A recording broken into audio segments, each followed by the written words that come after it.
Here's a few easy pasta shapes you can make at home. Ribbons really are the most widely used and versatile shape of pasta out there. And how thick you cut it really depends on how you plan on serving it or what kind of sauce you're gonna do. But first, we'll roll out the pasta dough. So we're using my standard flour and egg pasta dough. The roller's on the widest setting, so let's go. Once it goes through once, fold it into thirds, turn it 90 degrees, and run it through again. Doing it this way will give us a more smooth surface. Then I'll turn it down a notch, run it through again. Just keep going down until you get the thickness you're looking for. That's about the thinness I'm looking for. Fold that guy in half, and just cut that in half. Trim away the ends here, make it look neat. This actually gets us our first pasta shape, pasta sheets. This right here is the epitome of pasta versatility.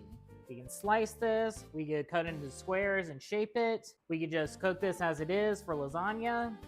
And then if I rolled it any thinner, I would fill it for like a ravioli or agnolotti. Let's say I dust my pasta sheet with flour, fold it over itself once, and again. If we go about, I'd say an inch thick, like this. You can get a ruler out if you want, but I ain't got time for that. That there is your pappardelle, probably the widest pasta ribbon out there. The wider surface lends pappardelle to handle heavy, rich sauces, so like a bolognese or a meat ragu. Also, if you love braised short ribs, try slapping them on top of some pappardelle.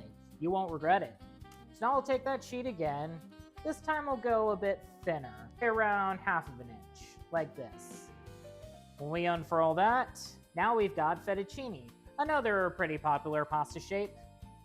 Fettuccine is not as wide as a pappardelle, but it can still handle some heavier sauces. And we can't forget the ever-beloved, ever-fattening fettuccine alfredo.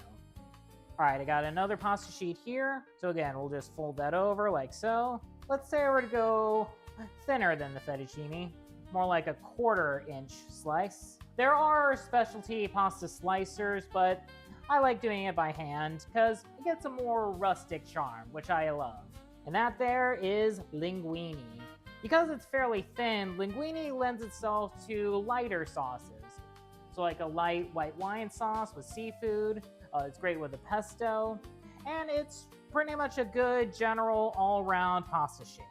Now for the last shape, we're going thinner than before. Almost like an 1/8 of an inch, or really just as thin as you can slice it. That's your cappelletti, or angel hair. Just about the thinnest pasta shape you can make with a knife. Because it's so thin, it really lends itself to light, delicate sauces. So like for aglio e olio, or a nice light pesto. And no matter how you cut your pasta, it's still gonna lead to delicious results.